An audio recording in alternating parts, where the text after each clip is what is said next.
Siguraduhin mo, kuya mo, si Isabel, hindi magkakatuluyan. Hindi ko masasabing magiging kampante na ako.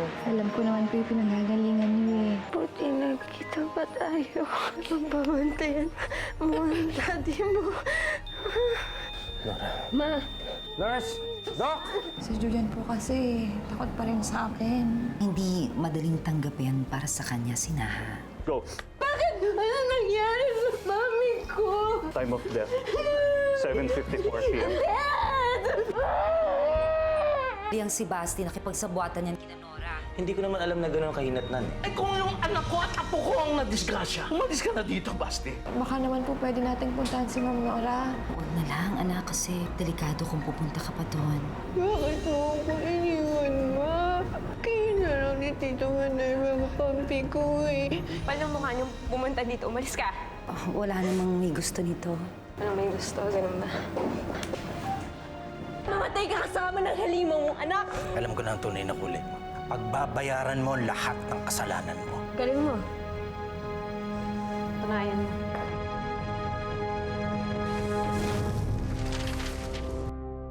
Tita Minerva. Di ba naman si Tita Minerva ipapahiya mo sa harap ng maraming tao? Dad, hanggang dito ba naman sila pa rin kakampihan mo? Tita! Tita!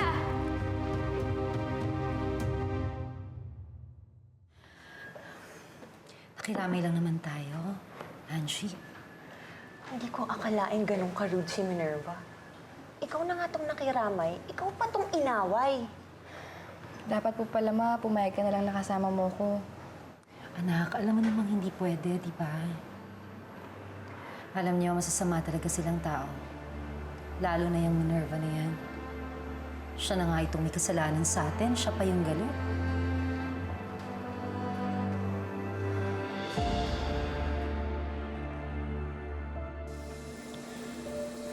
Basta ako ayoko talaga makulong, kaya kailangan na natin umalis dito. Bago pa magawa ni Kuya Eman yung pinaplano niya. Sino yan? Sino yan?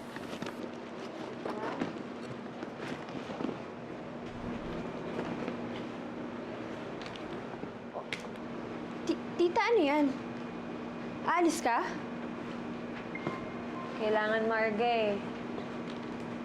Tita, bakit naman? Wala na nga si Mami, tapos iiwan mo pa ako? Galit na galit sa akin yung daddy mo.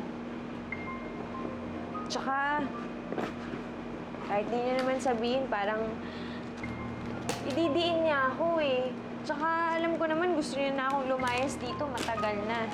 Ano ka ba? Ako mismo yung kakausap sa kanya. Huwag mo kong iwan dito. Marga, makinig ka sa akin na ayoko na pati kayo ng daddy mo mag-away. Pero wala na tayong magagawa eh, dahil talagang nabilog ni Eliana yung ulo niya. Kaya ikaw mag-ingat ka, huwag kang magpapabilog dun sa Eliana na yun.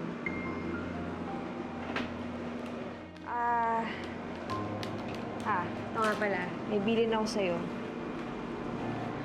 Pag inuwian dito, tawagan mo ako agad. Babalik ako dito at tuturuan ko yung ng leksyon. Kain lang kayo, ha? Yummy. Isabel, sorry, medyo hesitant ako nung una.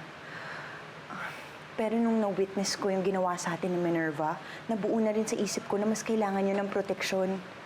Kasi kahit ano pwede niyang gawin, masaktan lang niya kayo. Kaya, please feel free to stay here as long as you like. Salamat, Angie.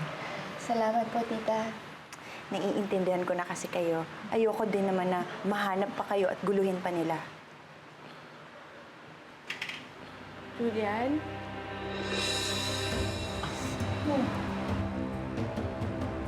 Si Marga.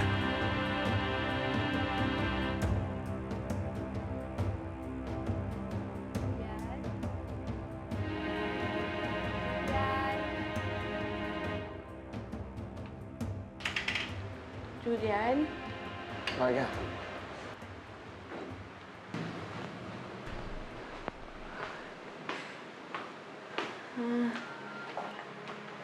Ayan, ginagawa mo dito.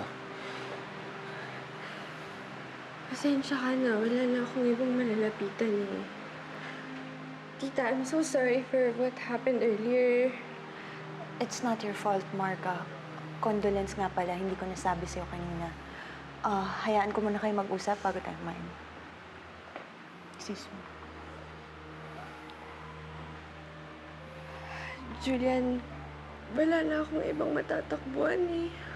Hindi ako makapaniwala, wala na si Mami. Parang panaginip lang kasi lahat eh.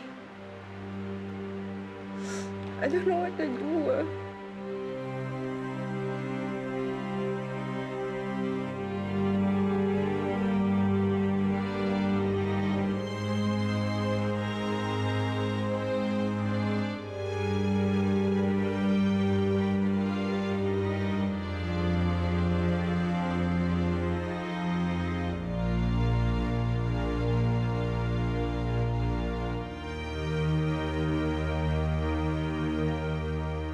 Mag-umpisa na po kayo, okay? Father, sandali lang po. Sige.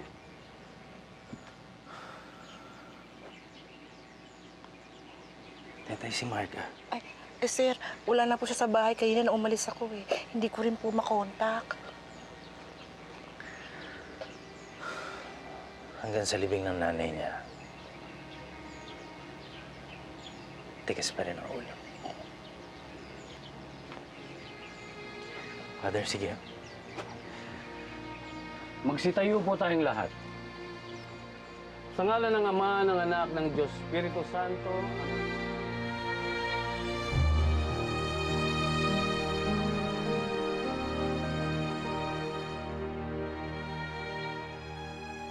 Hindi ko alam kung anong mararamdaman ko, Nora. Asawa kita.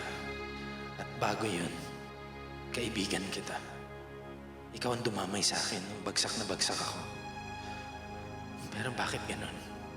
Hindi pala kita talaga kilala. Ang dami-dami ka pang tanong.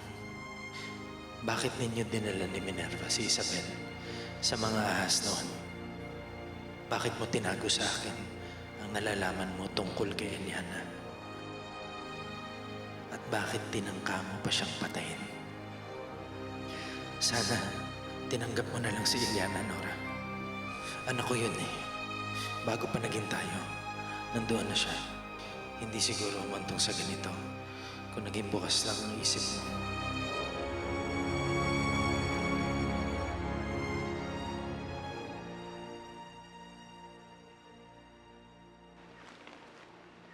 Oh, ngayon pala yung libing ni Nora. Ay, sorry for saying that out loud. Okay lang, Angie. Mabuti pa, pumunta na lang tayo ng mall para naman malibang tayo. Tara.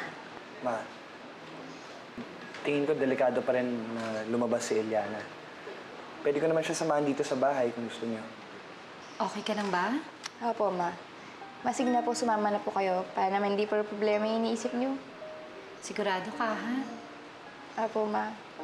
Sige. Let's go. Sige, maiwan ka muna namin, ha, na? Ingat po kayo, ha? Okay. Sige Sige, po, tita. Julian. Let's go.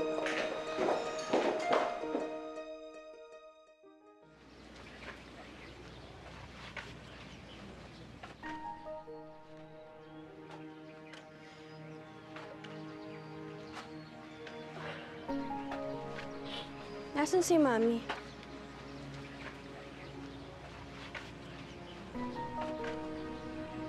Bakit may alak ka? Uminom ka ba? Binabali na si Mami? Hindi niyo ako hinintay? Anak ako ah! O baka naman nakalimutan mo na yun. Dahil may iba ka ng anak. Marga. Huli ka na.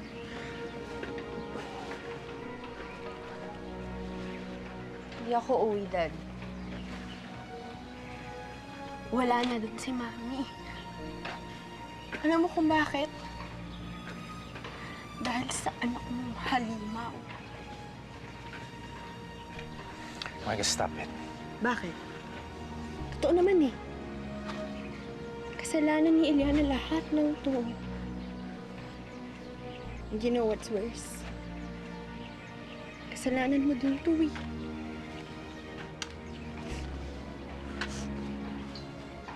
You let Mom die, Dad.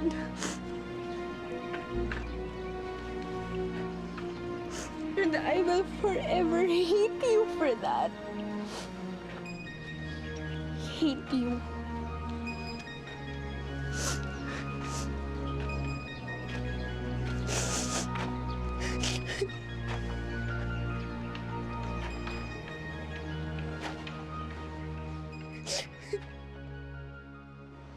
Sigurado ka bang okay ka lang? Okay lang ako, Julian. Kaso nga lang, nakukonsensya ako eh. Nakita ko kung paano umiyak si Marga sa'yo kanina. Naawa ako sa kanya, Julian eh. Hindi ko alam. Pero gusto ko pa rin pumunta sa puntod ni Ma'am Nora. Siyempre, may mga bagay din na dapat ko ipasalamat sa kanya. Tsaka gusto ko rin humingi ng tawad. Pwede pa naman, Eliana. Pero paano?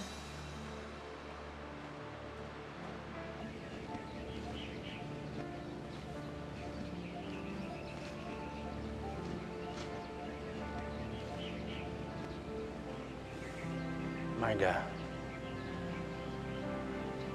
kanina pa tayo nandito. Halika na, amuy na tayo. Kailangan mo na magpahinga. Just leave me alone. Kung gusto niyo umuwi, umuwi na kayo. Dito lang ako sa mami ko.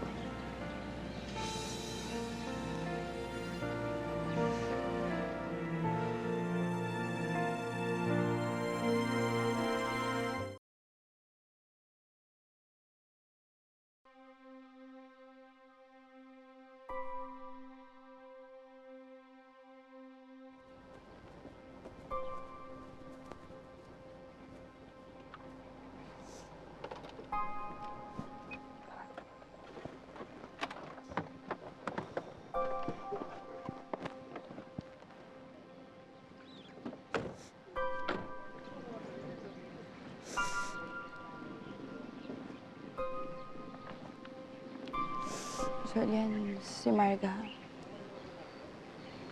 Eliana, huwag na lang kaya tayo tumuloy. Sa ibang araw na lang. Kapal naman din ang mukha mo para magpakita ka pa dito.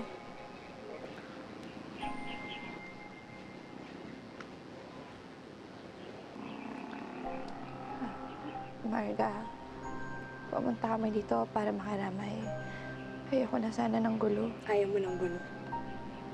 Sinira mo ng pamilya ko. Ayaw mo ng gulo. You're a monster. Maria, please. Alis na lang kami. Bakit? Gusto niyo makaramay, di ba? Halika dito. Maria! Stop yan. Andyan yung nanay ko. Andyan yung nanay ko dahil sa'yo. Maria. Kung makiramay. Maria, tama na. Maria, please. Hindi mo kailangan sisihin si Eliana. Sige, kampihan mo siya. Wala namang bago dun, di ba? Ang tanga ko lang. Lumapit-lapit pa ako sa'yo eh. Akala ko naiintindihan mo ako pero hindi, kaya magsama kayo.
ginawa niyo sa ate.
Paghihiganti kita. Pangako ko yan sa'yo. Pinapangako ko yan, ate. Ako mismo ang papatay kay Eliana.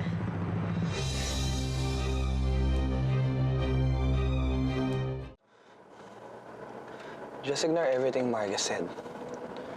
Kilala mo naman yun. Nagpapadala sa emosyon. Kaya minsan, hindi iniisip yung sinasabi. Pero Julian, ano naman si Mark eh. Siguro nga ako na lang dapat nila sunog. Hindi na si Ma'am Nora. No, Eliana. It wasn't supposed to be you. Hindi ka dapat mamatay. Kaya wag na wag mong iisipin yun.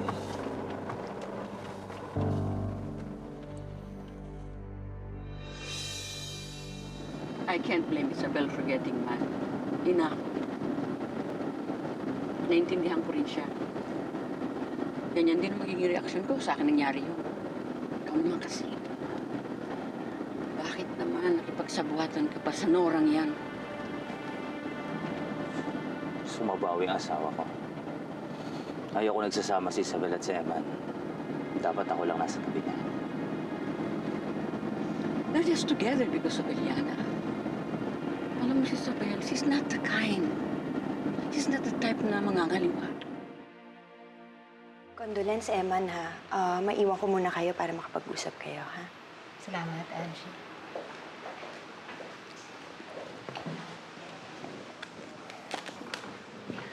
Kumusta naman kayo? Pasensya na ngayon lang ako nakadalaw. Okay lang, Eman. Naiintindihan naman namin. Namatay at ilibig ang asawa mo. Tama lang na yun ang unahin mo. Wala na si Nora, Isabel. Ako na mauna. Humihingi ng sorry sa'yo. Sa lahat ng panggugulo niya. Kay Eliana. Lalong-lalo na sa'yo. Sila ni Minerva. Yung pagdala nila sa'yo sa gubat noon. Ayoko pa rin sila nagsasama, Ma. Kung si Eliana ang koneksyon nila, tama si Nora. Dapat mawala si Eliana. Anong binabalak mo? Natatakot ako. Anak. Gagawin ko ang lahat para makulong si Eliana. Para hindi na magsama si Isabel at si Eman. Anak. Huwag naman. Matagal na yun. Kalimutan na natin. Huwag na nating balikan. Kung alam ko lang ang totoo nangyari, hindi kaya tama makukuha ang pakasalan si Nora. Naging malapit lang ako sa kanya dahil siya lang ang dumamay sa akin. Nung panahon na akala ko, patay ka na. Natutunan ko rin siyang mahalin. Lalo na nung nagkaanak kami. Pero ngayon, alam ko na yung totoong pagkatao niya, kung gaano siya kasama. Nagsisisi akong pinakasalan ko siya. Hindi ka pala alam ang totoong pagkatao niya. Alam ko ang pakiramdam ng pagkaitan ka ng katotohanan. Ang palagi ko nalang iniisip na ang importante, alam na natin ngayon kung ano ang totoo. Marami akong pinagsisisi. Malaking panghihinayang nang nalaman kong buhay ka pa. At lalo kong pinagsisisihan ngayong alam ko na ang lahat.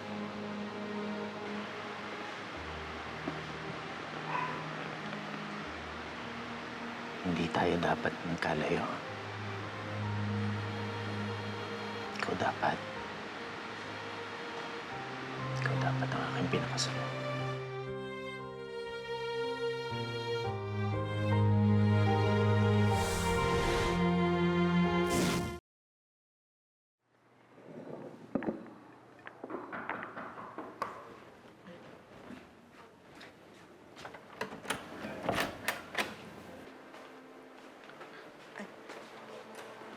Ma'am Marga, bakit ngayon lang po kayo? Umaga na.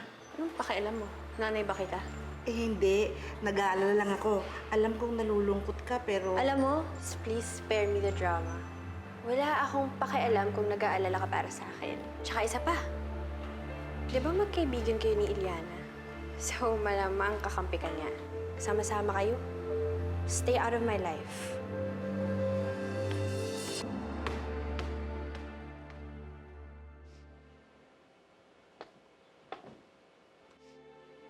Si Iliana naman talaga dapat namatay.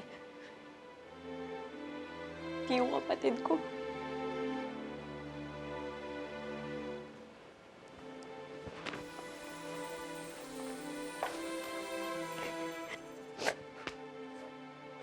Tapos na malaman ko lang talaga kung paano ko matatalo yung taong ahas na yun. Patay siya sa akin, papatayin ko siya. Gaganti ako sa kanya, papatayin ko siya. Ano ba to?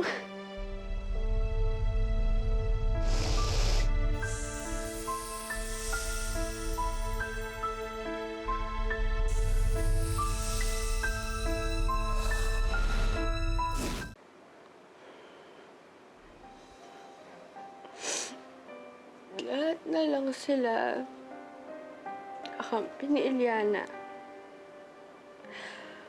Marga, wala nang may pakialam sa'yo.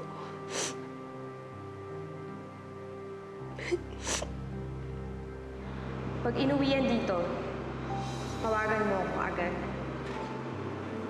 Babalik ako dito at tuturuan ko yan ng leksyon.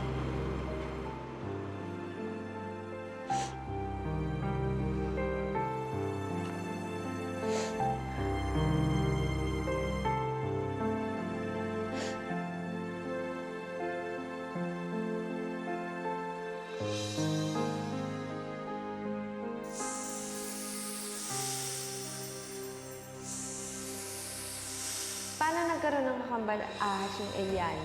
Si Kuya Eman, tsaka si Isabel, normal naman. Malay ko. Hindi kaya may kinalaman yung pagpapakagat natin sa mga ahas kay Isabel noon sa isla?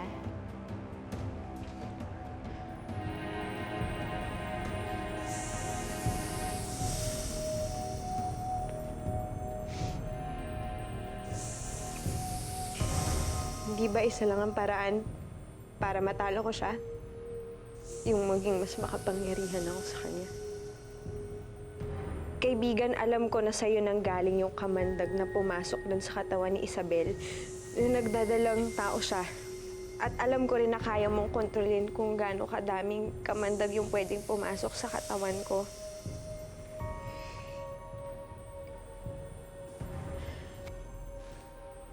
Gusto kong maging mas makapangyarihan sa kanya. Gusto kong higit na maging mas makapangyarihan kay Eliana.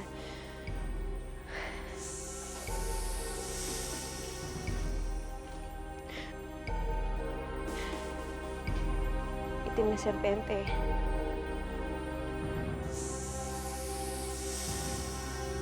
Kagatin mo ako.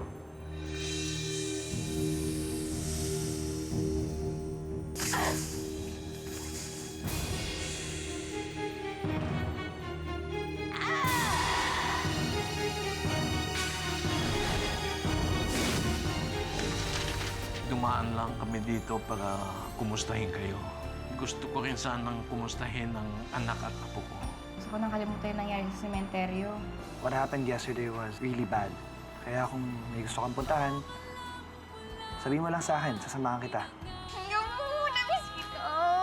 Oh. Okay lang, sige, gimakap ka lang. Ang saya, ang sarap. Kumusta naman yung status niyo ni Eliana? Wala, ganun pa rin. We're just friends. You wouldn't be going through all this trouble kung just friends lang kayo.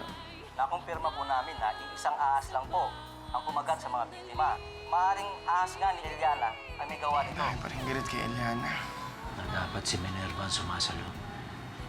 Sa totoo lang, tatakot ako kay Minerva. Baka ako nung gawing kalokohan na